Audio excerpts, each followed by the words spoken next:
പിന്നിൽ നിന്നും ആക്രമിച്ച ആ ഭീരു ആരാണ്? തലയിൽ 8 സ്റ്റിച്ചാണ്. ആശുപത്രിയിൽ കിടക്കുന്ന ജിമ്മിയെ കാണാൻ സിൽവി എത്തുന്നു. അതേ സമയത്ത് മുറിയിലേക്ക് 2 പോലീസുകാരും.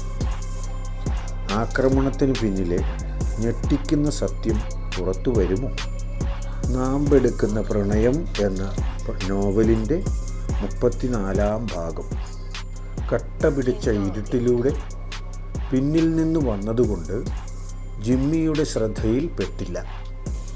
അപ്രതീക്ഷിതമായി ഉണ്ടായ ആക്രമണമായതുകൊണ്ടും തലയ്ക്ക് തന്നെ പരിക്കേറ്റതുകൊണ്ടും ജിമ്മി മുന്നോട്ട് വേച്ചുപോയി. പിന്നിൽ നിന്നും ആക്രമിച്ച ഭീരുവിനെ ജിമ്മി കണ്ടു. അവൻ വിജയിച്ചവനെ പോലെ നിൽക്കുകയാണ്. പിന്നിൽ നിന്നാണെങ്കിലും എതിരാളിയെ ആക്രമിച്ച് കീഴ്പ്പെടുത്തിയല്ലോ. അതായിരിക്കണം അപ്പോൾ അവൻ്റെ വിചാരമുണ്ടായിരുന്നത്. അവൻ തൻ്റെ കയ്യെത്തുന്ന ദൂരത്തിലല്ലെങ്കിലും കാലെത്തും. ശക്തമായ ആ കാലുകൾ അതിവേഗം പ്രവർത്തിച്ചു. ശക്തമായ ആ തൊഴിക്ക് അവനെ തെറിപ്പിച്ച് അകലേക്കെറിയാൻ ജിമ്മിക്ക് കഴിഞ്ഞു. എവിടെയാണ് അവൻ വീണതെന്ന് പോലും ശങ്കരന് കാണാൻ കഴിഞ്ഞില്ല. അവൻ അമ്മയെ വിളിക്കുന്നത് മാത്രം കേട്ടു.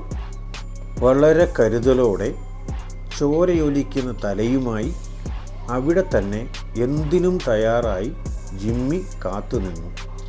ഒരുത്തനെയും കാണുന്നില്ല. മുന്നിൽ നിന്നോ പുറകിൽ നിന്നോ ഇനിയും ആരെങ്കിലും വന്നേക്കാം എന്ന കരുതലോടെ തന്നെയാണ് നിന്നത്. നേരത്തെ അല്പം അശ്രദ്ധ കാണിച്ചതുകൊണ്ടാണ് പിന്നിലേക്ക് ശ്രദ്ധിക്കാതിരുന്നത്. ഇനിയും ആരെങ്കിലും ഉണ്ടോടാ എന്നെ മര്യാദ പഠിപ്പിക്കാൻ? ധൈര്യമുള്ളവനാണെങ്കിൽ നേർക്ക് നേരെ വാ. കള്ളന്മാരെ പോലെ പിന്നിലൂടെ വരാതെ. എത്ര പേരുണ്ടെങ്കിലും സാരമില്ല, പോന്നോട്ടെ. ഒരു പ്രതികരണവും എവിടെ നിന്നുമില്ല. ഇനിയും ആരും ഉണ്ടാകില്ല എന്ന് തന്നെയാണ് ഓടാൻ തയ്യാറായി കാത്തുനിന്നിരുന്ന ശങ്കരൻ്റെയും വിചാരം. മാത്രവുമല്ല, ആദ്യത്തെ തൊഴി കിട്ടിയവന്മാർ എഴുന്നേറ്റ് ഓടുന്നത് ശങ്കരൻ കണ്ടായിരുന്നു. പിന്നിൽ നിന്ന് വന്നടിച്ചവൻ എങ്ങോട്ട് പോയി എന്ന് മാത്രമേ അറിയാത്തതുള്ളൂ. ചോരയൊലിക്കുന്ന തലയിൽ ഒരു കൈകൊണ്ട് അമർത്തി പിടിച്ചുകൊണ്ട് നടന്നു വന്ന് അയാൾ ജീപ്പിൽ കയറി. ജീപ്പ് സ്റ്റാർട്ടാക്കി നിർത്തിയിരുന്നതുകൊണ്ട് ഒട്ടും സമയം കളയാതെ അവർ അവിടെ നിന്നും സ്ഥലം കാലിയാക്കി.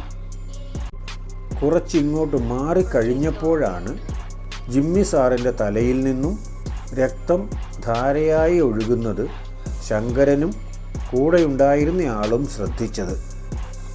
അപ്പോൾ തന്നെ അവർ വാഹനം നിർത്തിച്ച് ഒരു തുണിയെടുത്ത് അത് സാറിൻ്റെ തലയിൽ നന്നായി കെട്ടിവെച്ചു. എന്നിട്ടും ചോര നിൽക്കാനുള്ള സാധ്യത കാണുന്നില്ല. നല്ല നീളത്തിൽ മുറിവുണ്ടായിരുന്നു. തലയിലായതുകൊണ്ട് ആഴം കുറവാണ്. എന്നാൽ തലയോട്ടിക്ക് എന്തെങ്കിലും പറ്റിയിട്ടുണ്ടോ എന്നും അറിയില്ല. അതുകൊണ്ട് ആശുപത്രിയിലേക്ക് തന്നെ പോകാൻ അവർ തീരുമാനിച്ചു. അല്ലെങ്കിലും ഒരു പരാതി കൊടുക്കണമെങ്കിൽ പോലും ആശുപത്രിയിൽ അഡ്മിറ്റായാലേ നടക്കുകയുള്ളൂ. പരാതി കൊടുക്കാതിരുന്നാലും ശരിയാവില്ല. ഇതിപ്പോൾ ഡ്യൂട്ടി തടസ്സപ്പെടുത്തലും കൂടിയാണ്. അതിനെ അത്ര ലളിതമായി കാണാനും കഴിയില്ല. അങ്ങനെ ഇപ്പോൾ തടിമിടുക്കുള്ളവന്മാർ ഉദ്യോഗസ്ഥന്മാരെ ആക്രമിക്കാൻ തുടങ്ങിയാൽ പിന്നെ എങ്ങനെ അവർക്ക് നിയമം നടത്താൻ കഴിയും? അതുകൊണ്ട് ഇത് തടയേണ്ടത് തന്നെയാണ്.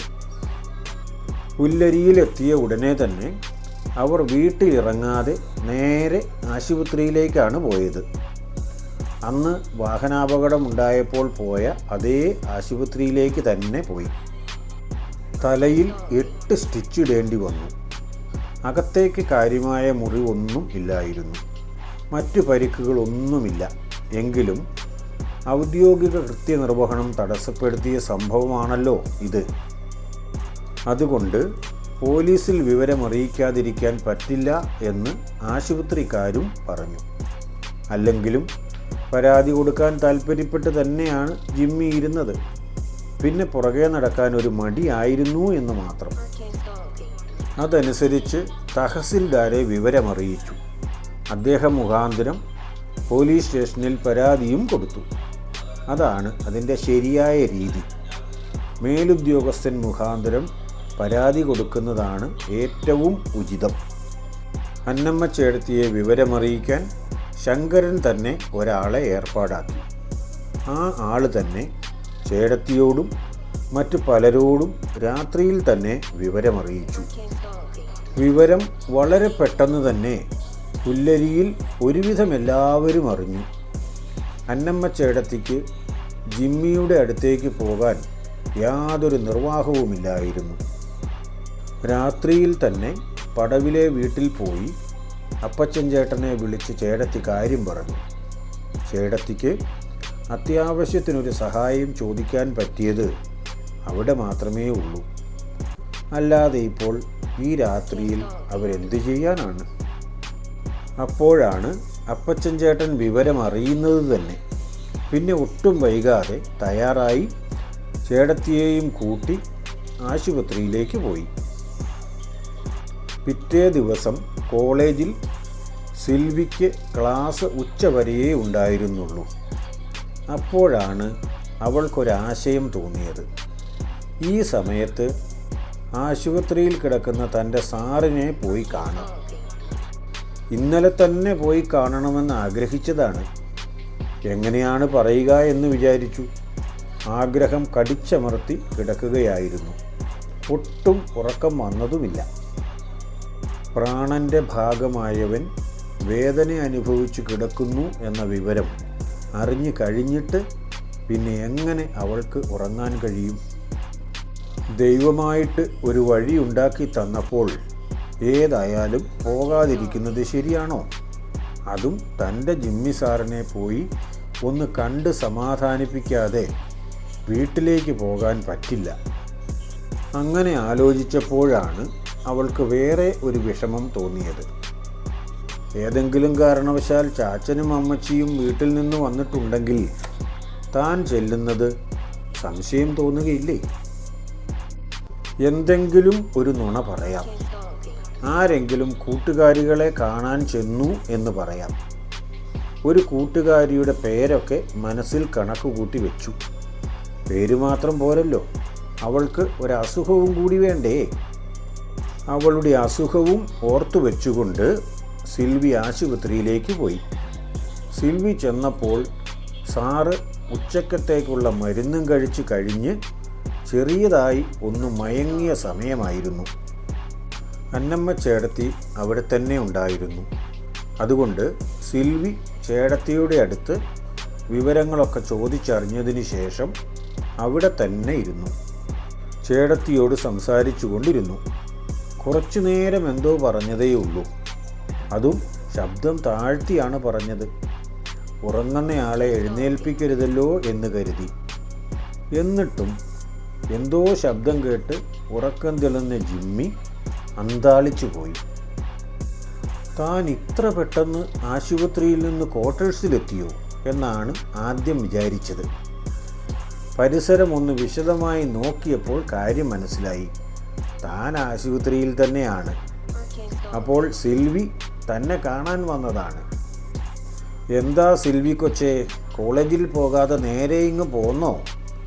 ചാച്ചൻ അറിഞ്ഞാൽ നിൻ്റെ എല്ലൂരി കപ്പ ബിരിയാണി ഉണ്ടാക്കും. എൻ്റെ എല്ല് കപ്പ ബിരിയാണി ഉണ്ടാക്കാനൊന്നും കൊള്ളുകയില്ല. അതിനൊന്നും ഒരു രുചിയും കാണാൻ സാധ്യതയുമില്ല. അതെങ്ങനെ പറയാനാ? നീ എപ്പോഴെങ്കിലും അതിൻ്റെ രുചി നോക്കിയിട്ടുണ്ടോ? ഇല്ലല്ലോ. നല്ല രുചി കാണും. മിക്കവാറും അപ്പച്ചൻ ചേട്ടൻ ഇപ്പോൾ വരും. നിൻ്റെ കാര്യം അധോഗതി തന്നെ മോളെ. അവർ വന്നു കഴിയുമ്പോൾ നിൻ്റെ കാര്യം ഓർത്തിട്ട് എനിക്കിപ്പോൾ നല്ല ചിരിയാ വരുന്നത്. ഞാനൊന്നിനും തടസ്സം പിടിക്കാൻ നിൽക്കില്ല കേട്ടോ. അല്ലെങ്കിലും എനിക്ക് എഴുന്നേറ്റ് നിൽക്കാൻ പോലും ഇപ്പോൾ പറ്റില്ലല്ലോ. അമ്മച്ചി, ഈ ജിമ്മി സാറിന് യാതൊരു കുഴപ്പവുമില്ല. പറയുന്ന വർത്തമാനം കേട്ടില്ലേ? സാധാരണ പറയുന്നത് പോലെ തന്നെ. ആശുപത്രിയിൽ കിടക്കാതെ ഡിസ്ചാർജ് വാങ്ങിച്ച് ക്വാർട്ടേഴ്സിലേക്ക് പോകാം. ഏതായാലും തമാശ പറയുകയല്ലേ, അവിടെ ഇരുന്ന് പറയട്ടെ. വേദനയെങ്ങാനും ഉണ്ടായിരുന്നെങ്കിൽ ഇങ്ങനെ തമാശ പറയാൻ പറ്റില്ലല്ലോ. അവിടുന്നാകുമ്പോൾ നമുക്ക് ഉച്ചത്തിൽ ചിരിക്കാമല്ലോ. തലയിൽ 8 കുത്തിക്കെട്ടുണ്ട് മോളെ. ഇപ്പോൾ വേദനയ്ക്കുള്ള മരുന്ന് കൊടുത്തു, അതുകൊണ്ടായിരിക്കും അവന് വേദനയില്ലാത്തത്. അല്ലെങ്കിൽ തന്നെ അത് ഇനം വേറെയാണേ. ശരീരത്തിൽ നിന്ന് ഒരു മുറി പോയാലും ചുമ്മാ ആ കഷ്ണം എടുത്തെറിയുന്ന ടൈപ്പാണ്. പിന്നെ എങ്ങനെ തലയിൽ മുറിവുണ്ടെങ്കിലും തമാശ പറയാതിരിക്കും?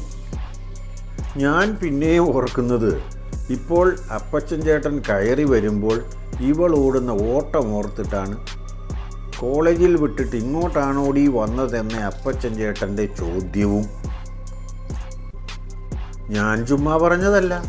അപ്പച്ചൻ ചേട്ടനും ചേട്ടത്തിയും താഴേന്ന് വരുന്നുണ്ടെന്നാണ് തോന്നുന്നത്. ജീപ്പ് നിർത്തുന്ന ഒച്ച കേട്ടു. അവിടുത്തെ ജീപ്പിൻ്റെ അതേ ഒച്ച തന്നെയാണ്. കേട്ട് കാണും മിക്കവാറും. എന്നാലേ, ഞാൻ ആശുപത്രിയിൽ വന്നത് എൻ്റെ ഒരു കൂട്ടുകാരി സുഖമില്ലാതെ ഇവിടെ കിടക്കുന്ന ആളിനെ കാണാനാണ്. ഇവിടെ വന്നപ്പോൾ അവളുടെ റൂം ഏതെന്നറിയാനാണ് ഞാൻ ബോർഡിൽ നോക്കിയത്. അപ്പോഴാണ് ജിമ്മി എന്നു പേരുള്ള ഒരു പുല്ലരിക്കാരൻ ഇവിടെ കിടക്കുന്നതായി അറിഞ്ഞത്. രാവിലെ വീട്ടിൽ പറയുന്നത് കേൾക്കുകയും ചെയ്തായിരുന്നു. അതുകൊണ്ട് സംശയമൊന്നുമില്ലായിരുന്നു. വേറെയും ജിമ്മിമാരുണ്ടല്ലോ പുല്ലരിയിൽ. അപ്പോഴാണ് എനിക്ക് മനസ്സിലായത് അത് സാറ് തന്നെയാണല്ലോ എന്ന്. എന്നാലൊന്ന് കയറി കണ്ടേക്കാം, അതിനുശേഷം അവളെ പോയി കാണാം എന്നാണ് വിചാരിച്ചത്. അവളിവിടെ അടുത്തെങ്ങാനും ആണോ, അതോ ഇനി ഡിസ്ചാർജ് വാങ്ങി പോയോ? പോയി കാണണ്ടേ, ഇവിടെ നിന്നാൽ മതിയോ? ബുദ്ധിമുട്ടാണെങ്കിൽ ഞാൻ പോയിക്കോളാം. ഏതായാലും ഞാൻ ഇവിടെ നിൽക്കുന്നില്ല അധിക സമയം. അവൾ പോയൊന്നുമില്ല. ഞാൻ അവളുടെ ചാച്ചനെ കണ്ടിട്ടാ ഇങ്ങോട്ട് വന്നത്. അവൾ മുഖം കറുപ്പിച്ചു. അത് കണ്ടപ്പോൾ ചേടത്തിക്ക് അത്ര ഇഷ്ടപ്പെട്ടില്ല. സ്നേഹമുണ്ടായിട്ടല്ലേ ഓടിപ്പിടഞ്ഞ് കാണാൻ വന്നത്? അന്നേരം അതിനെ ദേഷ്യപ്പെടുത്തുവാണോ വേണ്ടത്? അത് പറഞ്ഞ് ചേടത്തി ജിമ്മിയോട് ദേഷ്യപ്പെടുകയും ചെയ്തു. നീ എന്തിനാടാ ആ കൊച്ചിനെ സങ്കടപ്പെടുത്തുന്നത്? അവളിപ്പോൾ നിന്നെ കാണാൻ വന്നാൽ തന്നെ എന്നാ കുഴപ്പം? അപ്പച്ചൻ വന്നാൽ ഞാൻ പറഞ്ഞുകൊള്ളാം. നിങ്ങൾ ആര് പറയുന്നതിനേക്കാളും ഞാൻ പറഞ്ഞാൽ അപ്പച്ചൻ വിലവയ്ക്കുമെന്ന് എനിക്കറിയാം. ഞാൻ തമാശ പറഞ്ഞതാണ് കേട്ടോ സിൽവി. നീ വരുന്നത് എനിക്കിഷ്ടമാണെന്ന് നിനക്കറിയില്ലേ? നീ വന്നില്ലെങ്കിലല്ലേ എനിക്ക് വിഷമമുണ്ടാകുമായിരുന്നുള്ളൂ. ആരൊക്കെയോ മുറിയിലേക്ക് നടന്നു വരുന്ന ഒച്ച കേട്ടാണ് സിൽവിയും അന്നമ്മ ചേടത്തിയും കൂടെ പുറത്തേക്കിറങ്ങി നോക്കിയത്. അപ്പോൾ യൂണിഫോം ഇട്ട 2 പോലീസുകാർ കയ്യിൽ ഒരു ഫയൽ പാഡുമായി നടന്നു വരുന്നതാണ് കണ്ടത്. തഹസീൽദാർ കേസ് കൊടുത്തു കാണും. മൊഴിയെടുക്കാനുള്ള വരവായിരിക്കാനാണ് സാധ്യത. ആരായിരിക്കാം എന്നാലും ഇത്ര ധൈര്യം കാണിച്ചത്? ഫയൽ പാഡുമായി എത്തിയ പോലീസ് ചോദിച്ച ആദ്യ ചോദ്യം കേട്ട് ജിമ്മി പോലും ഞെട്ടി. എന്തായിരിക്കാം ആ ചോദ്യം? ജിമ്മിയെ ആക്രമിച്ചവരുടെ പിന്നിൽ ആരാണ്? പോലീസ് വന്നത് സാധാരണ മൊഴിക്കായോ അതോ ഞെട്ടിക്കുന്ന മറ്റൊരു സത്യത്തിനായോ? അറിയാൻ അടുത്ത ഭാഗം മറക്കാതെ കേൾക്കണേ. അടുത്ത ഭാഗവുമായി വീണ്ടും കാണാം. എല്ലാവർക്കും നന്ദി. മറ്റന്നാൾ ഇതേ സമയം അടുത്ത ഭാഗവുമായി വരുന്നതുവരെ എല്ലാവർക്കും നല്ലത് സംഭവിക്കാൻ ഞാൻ ആഗ്രഹിക്കുന്നു. എല്ലാവർക്കും എൻ്റെ ആത്മാർത്ഥമായി പ്രാർത്ഥിക്കുകയും ചെയ്യുന്നു.